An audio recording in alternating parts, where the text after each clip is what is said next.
శాలిగ్రామానికి కొద్దిగా మాలిన్యం అంటింది కదా, నువ్వు పూజించడం మానేయలేదు కదా, కఠినంగా ఉంది కదా, నాకు కొబ్బరికాయ పచ్చడి తినడం మానేయలేదు కదా. అందుకని గ్రంథాలు ఏమైనా కొంచెం మెట్ట వేదాంతంతోనో గట్టి వేదాంతంతోనో ఉంటాయని తెలుసుకోవడం మానేస్తావా, అదేమిటయ్యా అన్నాడు. అంచేది అలా మానాల్సిన అవసరం లేదు. అందుకని దీన్ని మొదలుపెట్టి సాగిస్తూ మొట్టమొదటి శ్లోకంలోనే పరమాత్మ స్వరూపాన్ని వర్ణిస్తున్నాడు. దివి భూమౌ తదాకాశే దివి భూమౌ తదాకాశే బహిరంతశ్చ మే స్థితః దివి భూమౌ తదాకాశే బహిరంతశ్చ మే స్థితః దివి భూమౌ తదాకాశే బహిరంతశ్చ మే స్థితః విభాత్యే విభాత్యో విభాత్యవభాసాత్మా తస్మై సర్వాత్మనే నమః. యో విభాత్యవభాసాత్మా తస్మై సర్వాత్మనే నమః. ఆత్మస్వరూపాన్ని పరబ్రహ్మస్వరూపాన్ని ఒక్క శ్లోకంలో చెప్పేశాడు. ఇక 31,999 శ్లోకాలు దీనికి వివరణే నిజం చెప్పాలంటే. విష్ణు సహస్రంలో మొదటి 2 ముఖ్యం. విశ్వం విష్ణువు అయిపోయింది, మూసేయచ్చు. ఇంకేం చదువుతావు? విశ్వం అంతా విష్ణువే. ఇంకెందుకు మిగిలింది? కామహ కామవృత్కాంత కామ కామప్రద కామహ కామాన కోరికను హరించేవాడు నువ్వే, కోరికను తీర్చేవాడు నువ్వే, కోరికను పుట్టించేవాడు నువ్వే. మొత్తం అంతా వాడేం చెప్పాడు కదయ్యా మొదట్లోనే. నువ్వో సాగదీస్తావు ఇక్కడ. అంటే విష్ణు సహస్రం సారాంశం అంతా ఎక్కడుందంటే మొదటి 2 నామాల్లో ఉంది విశ్వం విష్ణువు. ఇంకేం అక్కర్లేదు ఇంకా. మరి మిగిలిన 998 ఎందుకండి? మనకు అలా అర్థం కాదు కాబట్టి. మనం విశ్వం విష్ణువు అన్నాం అనుకో, అట్టముక్క మీద విశ్వం అని రాసి అట్టకు పూజ చేసి సరిపెట్టేస్తాం. మనం అక్కడ విశ్వం విష్ణువు. అట్టముక్క ముట్టుకుంటే మొత్తం ముట్టుకున్నట్టే. నువ్వు అట్టముక్క ముట్టుకుంటే రొట్టె ముక్క అవుతావు. ఇక్కడ నీకేం ఉపయోగం లేదు. అందుకని వెనకాల భూత భవ్య భవన్నాథక అని మొదలెట్టాడు. అక్కడ భూతకాలం ఆయనే, నడుస్తున్న కాలం ఆయనే, రాబోయే కాలం ఆయనే. వషట్కార యజ్ఞంలో వషట్కారమైన నువ్వు చేసే నమస్కారం ఆయనే. ఈ వివరణలన్నీ ఎందుకు అంటే విశ్వం విష్ణువు అంటే నీకు సరిపోదు. కృతయుగంలో సరిపోతుంది, కలియుగంలో సరిపోదు. అందుకే వ్యాసుడు 1,700 శ్లోకాల భారతం రాశాడు. వినాయకుడు అడిగాడు, ఏముందండి ఇందులో? అన్నదమ్ములు కొట్టుకు చావడం, వాడి పెళ్ళాన్ని వీళ్ళలాగి వీడి పెళ్ళాన్ని వాళ్ళలాగి బోడి కథ, దీనికి మళ్ళీ 1,00,000 శ్లోకాలు ఏంది నాయన? నీకు నాకు అక్కర్లేదయ్యా. కలియుగంలో మహానుభావులు అందరూ పుడతారు నాయన. పుస్తకాలు ఇంట్లో పెట్టుకుని పూజ చేస్తారు కానీ ఎవడూ చదవడు. ఒకవేళ చదివినా కూడా దాన్ని ఆచరణలో పెట్టడు. ఇటువంటి సన్నాసులు మారాలంటే 1,00,000 శ్లోకాలు రాయాల్సిందే అని చెప్పాడు. వాడికి వాతలు ఎట్టేవాడు ఒకడు చెబితేనే వాడు వింటాడే. అందుకే గరికిపేట నరసింహరావుని పుట్టించి కిందకి పంపించానని చెప్పాడు వ్యాసు. చొరకలు వేసేవాడు ఉంటే కానీ ఎవడో విండమ్మా, బాగా గడ్డం దువ్వితే ఎవడో విండక. నాకు కూడా దువ్వేసి పంపిస్తారు ఇక్కడ. నేను మొహమాటం లేకుండా ఒక్క మాట చెబుతా. విచ్చుకున్న పువ్వు నీకు గుర్తుంటుందో లేదో చెప్పలేని మిత్రమా, గుచ్చుకున్న బాణం ఖచ్చితంగా గుర్తుంటుంది. అనుమానమేం లేదు ఇక్కడ, అనుమానమేం లేదు. నేను బాణాలు వేస్తా. నాకు అందుకే ప్రవచనంలో బిరుదు ఇచ్చారు మా గురువు గారు బేతవోలు రామబ్రహ్మ గారు. ప్రవచన హంస పరమ ఏమి ఇలా ప్రవచన కిరీటి అన్నారు. కిరీటి అంటే అర్జునుడు, వాడు పని బాణాలు వేయడమే పని. నేను ప్రవచన బ్రహ్మని, ప్రవచన విష్ణు, ప్రవచన కిరీటిని బాగా వేస్తా, వాతలు వేస్తా. చొరకలు వాతలు కావలసిన వాళ్ళే రండి, లేని వాళ్ళు ఇంట్లో విశ్రాంతి తీసుకోండి. నీ మనస్సు నేను మాట్లాడిన ప్రతి మాట నిన్ను జీవితాంతం వెంటాడవలసిందే, వేటాడవలసిందే, నువ్వు మారి తీరవలసిందే, ఖచ్చితంగా అవ్వవలసిందే. అది నిన్ను నువ్వు ప్రశ్నించుకుని తీరవలసిందే. లేకపోతే ఎందుకు ఇంత యోగ వాసిష్టం పనిలేక అన్ని శ్లోకాలు ఆయన రాయడం ఎందుకండి? భగవద్గీత చాలు కదా. భగవద్గీత 700 కదా. యోగ వాసిష్టం పోలితే ఎన్నో వంతు. 32,000 ఎక్కడ, 700 ఎక్కడ? సంబంధం ఏముంది? కానీ భారతీయ వేదాంతం యొక్క గొప్పతనం ఏమిటంటే 32,000 యోగ వాసిష్టము మన వాళ్ళే రచించారు. 3,000 శ్లోకాల రుభుగీత మనవాళ్లే రచించారు. 700 శ్లోకాల భగవద్గీత మనవాళ్లే రచించారు. 300 శ్లోకాల అష్టావక్ర గీత మనవాళ్లే రచించారు. అది కూడా అర్థం కాదేమో, చదవలేరేమో, భారమేమో అని శంకరాచార్య స్వామి 100 శ్లోకాల్లో వేదాంత డిండిమో అని రాశాడు. అది కూడా కష్టమైపోతుందేమో అని 10 శ్లోకాల్లో దక్షిణామూర్తి స్తోత్రం అని రాశాడు. అది కూడా కష్టమే, ఈ గ్యాంగికి బద్ధకం ఎక్కువ అని 5 శ్లోకాల్లో మనీషా పంచకం రాశాడు. అది కూడా కష్టమైన ఒక్క శ్లోకంలో చెప్పాడమ్మా. కిం జ్యోతిస్తవ భానుమానకనిమే రాత్రం ప్రదీపాదికం శాదేవం రవిదీపదర్శన విధౌ కిం జ్యోతి ఆఖ్యాహిమే చక్షు తస్య నిమీలనస్య సమయే కిం ధీహి ధియో దర్శనే కిం తత్రాకమతో భవాన్ పరమకం జ్యోతి తదస్మి ప్రభో అని ఏకశ్లోకి అంటారు. ఒక్క శ్లోకంలో చెప్పాడు. ఇది అర్థమైతే నీకు మొత్తం అర్థమైనట్టే పో అనని. 32,000 శ్లోకాల యోగ వాసిష్ఠం నుంచి ఒక్క శ్లోకంలో ఉండేటువంటి ఏకశ్లోకి వరకు వేదాంతాన్ని అందించిన ఏకైక జాతి భారత జాతి. అది ఒక్కటే జాతి. మేము చెబుతామయ్యా, నీకు సంక్షిప్తంగానూ చెబుతాం, విస్తృతంగానూ చెబుతాం, నువ్వు చెయ్యాలి కదా అన్నాడు ఆయన. నువ్వు చెయ్యాలి కదా, నువ్వు చేయనప్పుడు మేము ఎంత చెబితే మేము ఉపయోగం, మాకు ఆయాసం, నీకు నీరసం తప్ప. అందుకని మొత్తం భగవత్తత్వాన్ని ఎలా చెబుతున్నాడు? దివి భూమౌ తథాకాశే. దివి స్వర్గంలో ఉన్నదే, భూమౌ భూమండలం ఉన్నదే, ఆకాశే భూమికి స్వర్గానికి మధ్యలో ఉన్న ఖాళీ అంతరిక్షంలో ఉన్నదే. దివి భూమౌ తథాకాశే బహిరంతశ్చమే స్థితః. నాలో కూడా బహిః నాకు బయట, అంతః మే బహిః మే అంతః నాకు బయట నాకు లోపల కూడా ఉన్నదే. ఇక అది లేనిది ఎక్కడా? దాన్నే వేదంలో చెబుతారు, నీ లోపల నీ బయట కూడా ఉన్నది అదే. నా అంతఃప్రజ్ఞం నా బహి ప్రజ్ఞం నోభయత ప్రజ్ఞం న ప్రజ్ఞం నా ప్రజ్ఞం నోభయత ప్రజ్ఞం న ప్రజ్ఞానఘనం న ప్రజ్ఞం నా ప్రజ్ఞం అదృశ్యం అవ్యవకార్యం అగ్రాఖ్యం అచింత్యం అచింత్యం శాంతం శివం చతుర్థం మన్యంతే అద్వైతం చతుర్థం మన్యంతే స ఆత్మా సవిజ్ఞేయః అని చెప్పింది వేదం. నా అంతఃప్రజ్ఞం న బహిఃప్రజ్ఞం నోభయతః ప్రజ్ఞం న ప్రజ్ఞానఘనం న ప్రజ్ఞం నా ప్రజ్ఞం అదృశ్యం అవ్యవకార్యం అగ్రాఖ్యం అవ్యపదేశ్యం అచింత్యం శాంతం శివం అద్వైతం చతుర్థం మన్యంతే స ఆత్మా సవిజ్ఞేయః. తెలుసుకోవలసిన ఆత్మ ఏమిటంటే నా అంతఃప్రజ్ఞం, లోపలి ప్రజ్ఞ మాత్రమే కాదు, నా బహిఃప్రజ్ఞం బహిఃప్రజ్ఞ మాత్రమే కాదు, నా ఉభయత ప్రజ్ఞం. అలాగనే ఉభయత అంటే సరిపోదు, నా ప్రజ్ఞం అసలు అది ప్రజ్ఞో కాదో తెలుసుకోముందు. అలాగని అప్రజ్ఞం అంటే కుదరదు, అది స్ఫురిస్తుంది అందరికీ. చివరికి తలుచుకుంటే ఆ గేదెకి ఆవుకి దూడకి కూడా లోపల నేను అని స్ఫురిస్తుంది. నేను అనేది లేనివాడు ఎవడూ లేడు. కాళ్ళు లేనివాడు, చెవులు లేనివాడు, కళ్ళు లేనివాడు, చివరికి మతి లేనివాడు ఉన్నారేమో, కానీ నేను లేనివాడు ఎవడూ లేడు. ఆ నేనేమిటి ఆ నేను మర్చిపోయాం మనం. ఇక్కడ నేను అనగానే పేరు, ఆధార్ కార్డు, దానికి పాన్ కార్డు జత, అయిపోయింది ప్రాణం. ఇక్కడ అక్కడి నుంచి కులం గోత్రం అన్నిటికీ అదే. మా ఓళ్ళు అండి, ఈ ఓళ్ళు ఎవరో కులం ఇంత చేస్తే మా ఓళ్ళు ఎవడో ఈ ఓళ్ళు ఇక్కడ మా వాళ్ళు అంటే అధవ భాష వీడు మా ఓళ్ళు అదొకటి. ఇక్కడ భాష కూడా చేత కదా కనీసం. ఎవడైనా పండితులు చెబితే నువ్వు ఓడు చెప్పడానికి మా ఓళ్ళు అంటారు, మా వాళ్ళు అనండి. మా వాళ్ళు, మనవాళ్ళు, మనోళ్ళు, మా ఊళ్ళు. ఈ ఓ ఎక్కడదే? ఎక్కడి నుంచి వచ్చింది? ఓ వ్యాకరణం లేదు, భాష లేదు, పుస్తకం లేదు, నాశనం అయిపోయింది మొత్తం. ఇక్కడ వీడు ఏది మాట్లాడితే అదే భాష, పత్రికలంటే అదే భాష. మా ఊళ్ళు కనీసం ఆ మాట మంచి వచ్చేటో దాన్ని పలకడం కూడా తెలియదు. ఎవరన్నా మా బోటుగాడు చెబితే నువ్వేం చెప్పేది? ఇక్కడ మీరు ఎవరు చెప్పాలి? చెప్పకుండా సరే ఎలా అవ్వాలి? తెలుగు మాస్టర్లకు పాఠం ఏం చెప్పాలో తెలియట్లా. ఉన్నవన్నీ తప్పులే, వాళ్ళు ఏం చెబుతారు? పైగా వాళ్ళు ఏదైనా గట్టిగా చెబితే క్యాస్ట్ ఫీలింగ్ అంటారు. ఇక్కడ ఈ క్యాస్ట్ వదులుకోవడమేనమ్మా యోగ వాసిష్టం. అది ఇష్టమైన వాళ్ళే రండి, మా క్యాస్ట్ మాకు ముఖ్యం అనుకున్న వాళ్ళు ఇంటికి వెళ్ళి కూర్చోండి, అక్కర్లేదు. ఇక్కడ క్యాస్ట్ కూడా వదులుకుందుకు, ఇక నుంచి నేను ఈ కులవని చెప్పుకుందుకు సిగ్గుపడేవాడు యోగ వాసిష్టం వినండి దయచేసి. నేను ముఖమాటం లేకుండా చెబుతున్నా. కులం పేరు చెప్పొద్దు. ఏ కులం అంటే భారత కులం అని చెప్పండి ఖచ్చితంగా. భారతదేశమే మన కులం. ఏ మతం అంటే హిందూ మతం. ఏ కులం అంటే భారత కులం. My caste is Indian, no other caste is there. ఆ దమ్మున్నవాడు నా ఉపన్యాసాలు వినండి, లేని వాళ్ళు మానేయండి.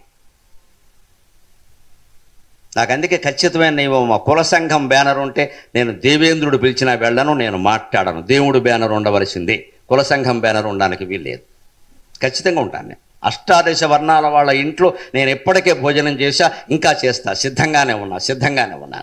అన్ని వర్ణాల ఇళ్లలో తిన్నాను నేను. నేనే అన్నం పెట్టేటప్పుడు నాకు ఎవరైతే ఏమిటండి తేడా ఏమిటండి? అక్కడ ఫలానా వాళ్ళ ఇంట్లోనే తినాలని నాకేం లేదమ్మా. ఇప్పటికే అష్టాదశ వర్ణాల ఇళ్లలో తిన్నాను, నేను అడిగి తిన్నాను. అది పరబ్రహ్మ పదార్థం అన్నం అనేది. దాన్ని పుట్టుకను బట్టి నువ్వు నిర్ణయిస్తావు. పైగా నా ఓటిగాడికి భోజనం పెట్టేవాడు శుచి శుభ్రం లేకుండా ఎలా పెడతాడమ్మా అసలు? ఎవరైనా ఎంత శుభ్రం చేస్తాడు? కడిగిన పళ్ళాన్ని 10 సార్లు కడుగుతాడు. అంతకంటే భక్తుడు ఉంటాడా? నీ ఇంట్లో తినను అని వారిని అవమానించాలా? నీ భుజం మీద చెయ్యను అని వారిని అవమానించాలా? మనకు ఓట్లు అవసరమైతే అందరు భుజం మీద చేతులు కాదండి, పాదాల మీద కూడా చేతులు వేసేస్తాం. ఓట్లు అవసరమైతే ప్రతివాడు కాళ్ళు పట్టేసుకుంటాం. అంచేత కులం వదులుకోగలిగిన వాళ్ళే ఈ ప్రసంగం వినండి, లేని వాళ్ళు అక్కర్లేదు. కుల ఆచారాలు పాటించడం వేరు, కుల అభిమానాలు వేరు. ఈ అభిమానాలు పెరిగిపోయి అహంకారాలు అయిపోతున్నాయి. ఇవాళ అనేక రకాల గొడవలు జరుగుతున్నాయి. దానికి విరుగుడు ఇది. అందుకని మొత్తం అంతటా నిండి ఉన్నది ఒకటే, బహిరంతశ్చమే స్థితగా, నా శరీరం లోపల నాకు బయట కూడా అంటే నువ్వు కూడా అదే, నేను కూడా అదే. ఇప్పుడు చెప్పడం వినడం ఎందుకంటే పని జరగాలి కాబట్టి, అంతకంటే ఏంది. ఏమి చెప్పకపోతే నాకు సత్కారం ఎలా చేస్తారు, అందుకని పని చెప్పడం ఎందుకంటే చెప్పే గురువు ఒకడు ఉండాలి. అందుకే అద్వైతం అన్ని చోట్ల వర్తిస్తుంది. నా అద్వైతం గురుణా సఖా భావాద్వైతం సదా కుర్యాత్ క్రియాద్వైతం న కించన. అద్వైతం త్రిషులేకేషు నా అద్వైతం గురుణా సఖ. అద్వైతం భావనలో ఉండాలి, క్రియలో ద్వైతమే ఉండాలమ్మా, తప్పదు. క్రియలో నువ్వు వేరు నేను వేరు అనేది లేకపోతే నేను అన్నం పెట్టను, నువ్వు తినలేవు. నువ్వు నేను ఒకటే అనుకో, నేను తింటున్నాను నువ్వు తిన్నానని మామ అనుకో, అంటే కుదురుతుందా? అలా అనుకుంటే అలాగా. వెనక కరోనా బాగా వ్యాపించిన రోజుల్లో నేను ఎక్కడో మాస్క్ పెట్టుకోవడం మర్చిపోయి వెళ్ళాను. ఏమంటే మీరు మాస్క్ మర్చిపోయారు అన్నాడు, మాస్క్ పెట్టుకున్నవాడు. అందుకని నేనన్నా నువ్వు పెట్టుకో, నేను మమ అనుకుంటానన్నా. నేను మరి మన పూజల్లో చెప్తారు కదా మమ అనుకో మమ అనుకో అని. పురోహితుడు చేసేస్తాడు, మన మమ అనుకోమంటాడు. నువ్వు మాస్క్ పెట్టుకోవయ్యా, నేను మమ అనుకుంటానన్నా. నవ్వుకున్నాడు ఆయన కూడా. కుదురుతుందా? నాకు రోగం రాకుండా ఉండాలంటే నేనే పెట్టుకోవాలి, ఆయన పెట్టుకుంటే మమ అనుకోవడం ఏంటండి? ఏదైనా అంతే, నాకు బయట నాకు లోపల కూడా ఉన్నదే అన్నప్పుడు నేను అదే కదా, అది నీకు బయట నీకు లోపల నువ్వు అదే కదా. కానీ ఇక్కడ ఈ విభాగము ద్వైతము పనులు వ్యవహారం చేయడం ఎందుకంటే వ్యవహారం నడవాలి కదా. అందుకే అది మనస్సులో ఉంటే చాలు. ఈ పని నడవడం కోసం నేను యజమానని, నువ్వు నౌకరని, నేను తండ్రిని, నువ్వు కొడుకని, నేను తల్లిని, నువ్వు కూతురని, నేనేదో వియ్యపురాలని, నువ్వు అటువైపు వియ్యపురాలని, ఈ బంధాలన్నీ ఉన్నాయి తప్పితే నిజానికి ఆలోచిస్తే సమస్తం ఒక్కటే, అంతా ఒక్కటే అన్న భావన ఉంటే అత్తాకోడళ్ళ తగాదాలు ఉంటాయా? భార్యాభర్తల విభేదాలు ఉంటాయా? ఈవేళ ముక్కు పచ్చలారని బిడ్డలు సరిపోయినట్టుగా పచ్చని పందిట్లో విడాకులు అయిపోతున్నాయండి. కర్మ వ్యాపించింది దేశం అంతటా. ఏడాది కూడా నిలబడడం లేదండి సంబంధాలు. కోట్లు ఖర్చు పెట్టి పెళ్ళిళ్ళు చేస్తున్నారు, నిలబడడం లేదమ్మా. అహంకారం, ఆడదానికి అహంకారమే, మొగాడికి అహంకారమే. ఇటువాళ్ళు అటువాళ్ళు కలిసి బాజా భజంత్రీలాగా ఈ అహంకారాలు పెంచేస్తున్నారు. ఇంకా ఇక్కడ అడుగా ఎందుకు ఊరుకోవాలా అన్నారు. ఇక్కడ ఊరుకునేవాళ్ళు లేడు అసలు ఇక్కడ. మరి ఊరుకోపోతే కాపరాలు ఎలా నడుస్తాయండి? వయస్సు 60 ఏళ్ళు కాదండి, వివాహ షష్ఠి పూర్తి 60 ఏళ్ళు జరుపుకున్న వాళ్ళు కూడా గొడవర్రు గ్రామంలో ఉన్నారు. వారు ఎంత సహనంగా ఉండకపోతే కాపరం చేశారమ్మా. ఆ సహనం మన పిల్లలకి నేర్పద్దా? ఉండకపోతే ఎందుకు ఉండవని అడగద్దా? అటు తల్లిదండ్రులు ఇటు తల్లిదండ్రులు రెచ్చగొట్టేస్తున్నారు. మొత్తం తెగిపోతున్నాయి సంబంధాలు. అంతటా ఉన్నది ఒక్కటే, భార్యలో ఉన్నది, భర్తలో ఉన్నది, గురువులో ఉన్నది, శిష్యులో ఉన్నది. విశ్వం పశ్యతి కార్యకారణదయ స్వస్వామి సంబంధతక శిష్యాచార్యతయా తథైవ పితృపుత్రాధ్యాత్మనా భేదతక స్వప్నే జాగ్రతివా ఏష పురుషో మయా పరిభ్రామితక తస్మై శ్రీ గురుమూర్తయే నమయదం శ్రీ దక్షిణామూర్తయే అని దక్షిణామూర్తి స్తోత్రం 9వ శ్లోకంలో చెప్పినట్టుగా ఈ విశ్వంలో నీకు తండ్రి, కొడుకు, గురువు, శిష్యుడు, భార్య, భర్త అంటూ ఏ భేదాలు కనపడుతున్నాయో అవన్నీ ఒక్కటేనయ్యా అని గ్రహిస్తే తగద ఎందుకుంటుందండి? శాంతం సహనం పెరగాలంటే అద్వైతం మనం తెలుసుకోవాలి, దాన్ని ఆచరణలో పెట్టాలి.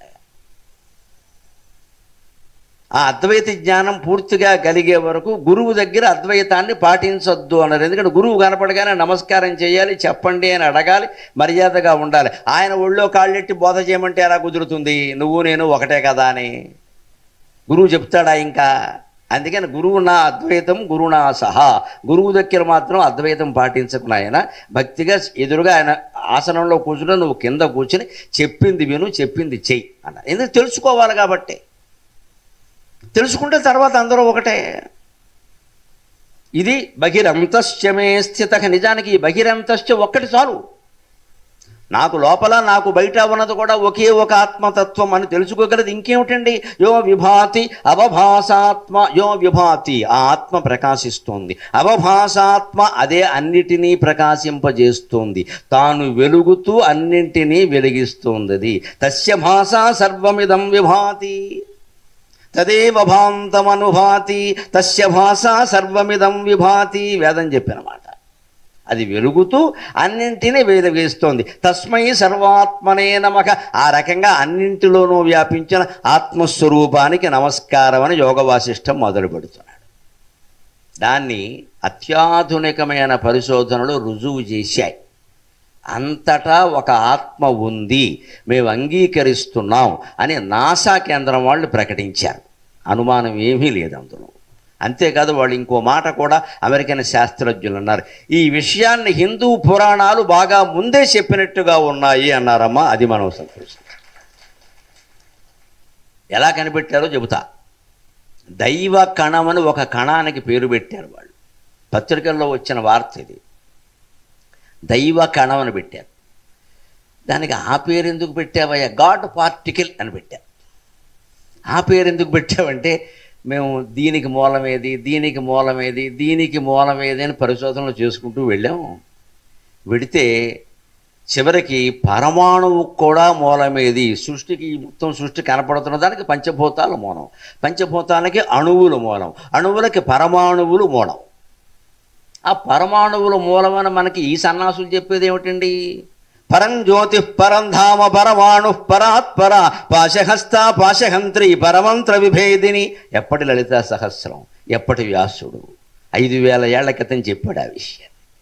ఇప్పుడు కూడా బోసన్నో నాసన్నో చెబితే మనం నమ్మడం ఏంటి? మన కర్మ. మనం వ్యాసుడిని పురాణాలను బట్టుకెళ్ళి కట్టకట్టి లోపలెట్టి హారతులు ఇచ్చాం, కానీ చదివితే కదా అసలు. దాన్ని పుణ్యం కోసం చదివాం, మన గ్రంథాలు జ్ఞానం కోసం చదవాలా? ఎప్పుడు చెప్పారు లలిత? పరం జ్యోతి పరం ధామ, పరమమైన ఒక జ్యోతి ఉంది, అది పరం ధామ అమితమైన తేజస్సుతో ఉంటుంది. పరమాణు, అదే పరమాణువు. పరాత్పర, అది పరములన్నిటికీ పరం. ఏది నువ్వు పైన ఉందనుకుంటే దానికంటే పైన ఉంది అది, దానికంటే పైన ఏది లేదు. ఇంకా అన్నిటికంటే పైన అది ఉంది, దానికంటే పైన ఏది లేదు. అదే అమ్మవారు. ఆవిడ ఇలాగా శ్రీమాత శ్రీ మహారాజ్ఞి శ్రీమత్సింహాసనేశ్వరి చిదగ్నికుండ సంభూత దేవకార్య సముద్యత. ఇలా ఎందుకుంది? మనకు అలా ఉంటే కానీ నమ్మం కాబట్టి, లేదా బయటికి పోమంటాం. మనకి దేవుడు అంటే ఓ నమ్మకం ఉంది కదా. కృష్ణుడంటే మురళి ఉండాలి, రావుడంటే ధనుస్సు ఉండాలి, అది లెక్క. అలాగే అమ్మవారంటే కాలు మీద కాలు ఉండాలి, 4 చేతులు ఉండాలి, లేదా నమ్మం. ఆధార్ కార్డు ఏదైనా అడుగుతాం అంతే అజ్ఞానంలో మనం. అమ్మవారు స్వయంగా కనపడినా, మీ పని మనిషి వేషంలో అమ్మవారు మీ ఇంటికి వచ్చిందనుకోండి, ఏమే సత్యమ్మ బాగున్నావు అంటాం, కానీ లలితదేమంటావు మనం? నువ్వు కాదే వెర్రి మొఖమా, నేను ఊరుకో, నువ్వు అలాగే అంటావు. సత్యమ్మ పనిలోకి రాలేదు, నువ్వు వచ్చావంటావు. మన కర్మ కాలిందమ్మా. అమ్మవారు స్వయంగా సత్యమ్మ రూపంలో పని మనిషిగా మన దగ్గరికి వచ్చినా మనం నమ్మం. ఎందుకంటే ఆవిడ కర్మగాలి సత్యమ్మ రూపంలో వచ్చింది ఆవిడ. మరి మనం చేసిన పుణ్యానికి ఆవిడ కైలాసంలో ఉండే సెట్టింగ్తో వచ్చేస్తుంది ఏంటి ఇక్కడ? అసలు అంత కాంతితో ఆవిడ వస్తే ఇల్లు కాలిపోతుంది. ఇల్లు కాలిపోతుంది, నువ్వు తట్టుకోలేవు ఇక్కడ. అందుకని ఆవిడ భగవంతుడు ఏం చేస్తాడు? మన ఎందుకు కరుణతో మన తల్లి రూపంలోనో తండ్రి రూపంలోనో ఏదో తెలిసిన వాళ్ళ రూపంలోనో ఒక రూపంలో వస్తాడు ఒక్కోసారి. దాన్ని గుర్తించగలగాలి. కుక్క అనుకుని కొట్టేస్తే ఎలాగా? కొట్టేస్తే దెబ్బలు తిని వెళ్ళిపోతాడు. నేను వచ్చాను కొట్టామంటాడు.